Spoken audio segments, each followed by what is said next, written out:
इस देश के अंदर, मैं किसी का नाम नहीं ले रहा हूं, जिसको बुरा लगेगा उसी को वही उछलेगा। दुआ करो अल्लाह, जो इस देश की जमुना और गंगा यकजहती को नेस्तो नाबूद करना चाहता हो, ऐ अल्लाह जो इस देश में हिंदू मुसलमान के खून को बहाना चाहता हो, ऐ अल्लाह तू उसको कुत्ते की मौत अता फरमा, ऐ अल्लाह तू उसको गीदड़ की मौत अता फरमा, ऐ अल्लाह जो इस देश की एकता और अखंडता को खत्म करना चाहता हो, हिंदू और मुस्लिम भाईचारे को खत्म करना चाहता हो, ऐ अल्लाह तू उसके वंश को खत्म कर दे, ऐ अल्लाह तू उसके वंश को नष्ट कर दे, ऐ अल्लाह तू उसकी वंश को इस सफे हस्ती से मिटा दे। बार इलाह हम तुझसे ये दुआ करते हैं कि इस भारत में अमन अमान कायम फरमा दे, इस देश की हिफाजत फरमा ले अल्लाह, इस देश के एक एक हिंदू एक एक मुसलमान की हिफाजत फरमा ले। ऐ अल्लाह हम तुझसे दुआ करते हैं कि इस भारत को सोने की चिड़िया जो पहले थी फिर से बना दे। ऐ अल्लाह जालिमों का चुन चुन के सफाया कर दे। ऐ अल्लाह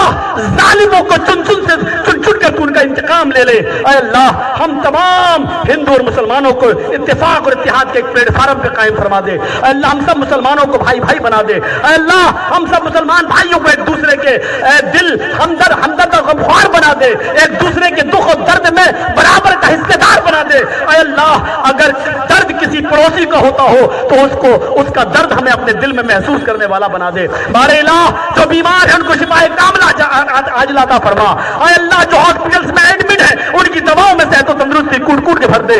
अल्लाह जो तेरी रहमत को जा चुके हैं अल्लाह उनकी कब्रों को तू नूर से भर दे। बारे इलाह जो तेरी रहमत को प्यारे हो गए हैं उनकी कब्रों को तहत निगाह कुशादा फरमा दे। ऐ अल्लाह हमारे मुल्क भारत में अमन अमान कायम फरमा दे और देश की हिफाजत फरमा। जब तक तो हमें जिंदा रख, इस्लाम पे जिंदा रखना, और जब हमारा खात्मा हो तो ईमान पर हमारा खात्मा फरमाना। मौलवी जर्जीज को ठंडी और गर्म का एहसास दिलाने वालों, अपने जोश को जाहिर करने वालों, उम्र से ज्यादा जोशीले तुम नहीं हो, उम्र से ज्यादा ताकतवर तुम नहीं हो, उम्र से ज्यादा पावरफुल तुम नहीं हो। हजरत उमर ने क्या कहा? अल्लाह के रसूल मेरे सवाल का जवाब दो। अलसना अलल हक, क्या हम हक पर नहीं है? क्या हम हक पर नहीं है? मतलब क्या है? कहा अल्लाह के रसूल बस इतना बता दो, क्या हम हक पर नहीं हैं? क्या आप अल्लाह के रसूल नहीं हैं? अल्लाह के नबी ने फरमाया उमर हम हक पर हैं, मैं अल्लाह का रसूल हूं, आप हमारे सहाबा हो। फरमाया आए अल्लाह के नबी जब हम हक पर हैं तो फिर इतना दबकर समझौता करने की क्या जरूरत है? इतना गिरकर सिग्नेचर करने की क्या जरूरत है? जब हम हक पर हैं तो हमें इजाजत दीजिए, हम लड़ेंगे, हम मारेंगे या मरेंगे। अगर लड़कर मारते हैं तो गाजी, और अगर लड़कर मरते हैं तो शहीद। दोनों हालत में हमें सवाब मिलेगा। ऐ अल्लाह के रसूल इजाजत दीजिए। लेकिन नबी अकरम ने इस जोश को ठंडा करते हुए क्या कहा? उमर तुम्हारे जज्बात की मैं कद्र करता हूं, लेकिन इस वक्त हालात लड़ने के नहीं हैं, इस वक्त हालात तलवार उठाने के नहीं है। मुझे आज इनका फैसला मानने में जो हिकमत, जो दानिशमंदी नजर आ रही है वो तुम्हें नजर नहीं आ रही है। मेरे भाइयों आपने काट दिया लफ्ज रसूलुल्लाह और लिखवा दिया इब्ने अब्दुल्लाह को, ये शर्तें मंजूर हैं। मेरे प्यारे साथियों इस मंजर को देखिए आप, और मीडिया वालों सुलह के लिए रसूलुल्लाह का लफ्ज तक कटवा दे, उसकी उम्मत उसके मानने वालों को माहौल खराब करने वाला मत कहो। देखा है और उन्हीं की शहादत से यह देश आजाद हुआ है।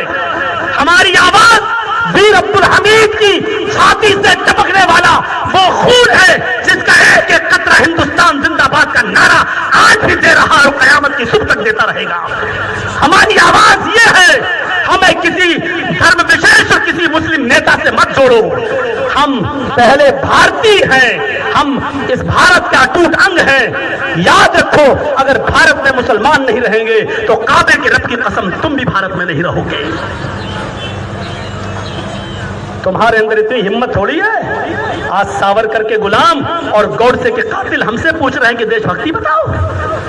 तुम्हारे सवाल मेरे पैरों के तलवे के नीचे जा, नहीं मानता। तेरे सवाल मेरे जूते की ठोकर पर नहीं तस्लीम करता। मेरे प्यारे साथियों ये देश हमारा था, हमारा है اور ہمارا رہے گا. اور آخری بات بتا کر اپنی بات کو ختم کر دیں گے. کیا نتیجہ نکلا صلح حدیبیہ کے بعد؟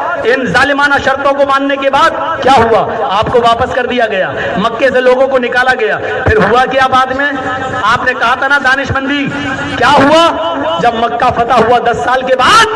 میرے بھائیوں, مدینے سے وہی مکے والے پھر لوٹ کر آئے, اور لوٹ کر آئے ہی نہیں, مکے پر حکومت بھی کی, اور مکے میں رکھی ہوئی 360 مورتیوں کو ہٹایا, توڑا, اور کہا جان حق و زحق الباطل ان الباطل کان زہوقا.